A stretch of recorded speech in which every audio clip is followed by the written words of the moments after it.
इस वक्त मैं दिल्ली के जंतर मंतर पर मौजूद हूँ और मेरे पीछे आप देखेंगे कि ट्रांसजेंडर समाज के यहाँ पर लोग पहुँचे हैं, जहाँ पर सरकार ने पिछले दिनों लोकसभा में कहीं ना कहीं ट्रांसजेंडर को लेकर यहाँ पर एक बिल पेश किया, जिसको लेकर उनकी आपत्तियां हैं कि ये बिल जो लाया गया उसको वापस लिया जाए, नहीं तो आने वाले दिनों में कहीं ना कहीं इस पर एक बड़ा आंदोलन किया जाएगा। अगर ये बिल पास नहीं होता है, अगर ये बिल वापस नहीं लिया जाता है तो इस पर कहीं ना कहीं उग्र आंदोलन करने की यहाँ पर चेतावनी दी गई है।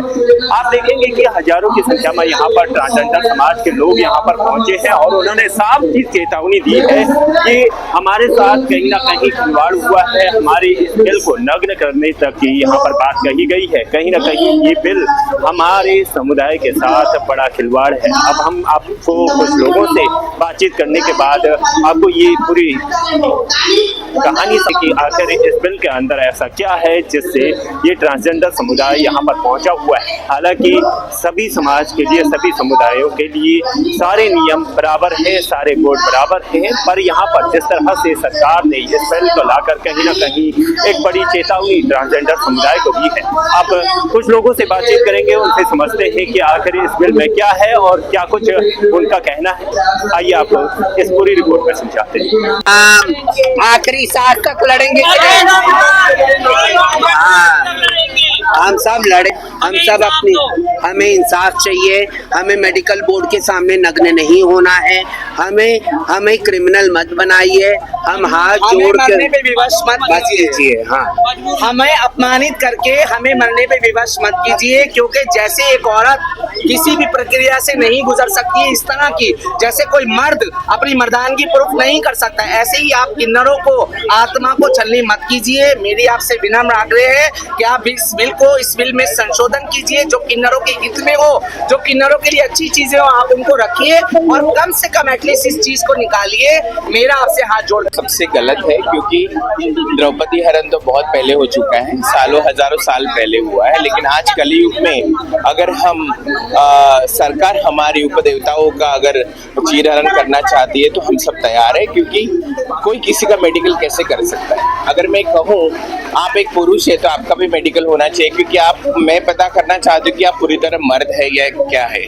तो ये तो गलत है और ये सरकार जो कर रही है ये सबसे बड़ी गलती कर रही है, क्योंकि हमारा देश ऐसा है कि जहाँ हम सनातनी हो या एकता है, धर्म है, सब कुछ हमारा यहाँ पर है, फिर भी इन तरीके से जो बिल पास कर रही है हमारा चीरहरण है। ये हमें इस दुनिया से मतलब बेइज्जत करना चाहते हैं। वैसे तो हम बचपन से माँ बाप को छोड़ के गली गली में ठोकरे खाते हैं, घूमते हैं, लोग हमें चिढ़ाते हैं, बोलते हैं, तो सरकार का तो दायित्व बनता है ना कि हमारे लिए क्या होना चाहिए।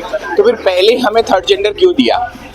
तब सरकार अंधी थी या सरकार बहरी थी या सरकार आवाज सुन नहीं पा रही थी या सरकार की आंखें हमें देख नहीं पा रही थी जब थर्ड जेंडर दिया? तो फिर ये पहले से नहीं करना था। तो जो आज कर रहे हो ये 10 साल पहले ही करना था, 14 साल पहले ही करना था, तो फिर आज ये नौबत क्यों?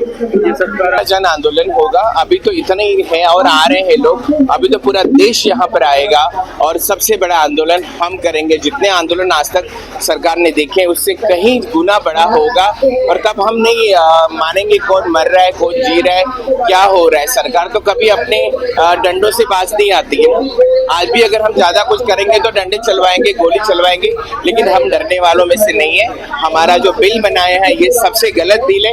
हम चाहते हैं कि ये सही बने, हमें हमारे अधिकार मिले, हमें काम मिले।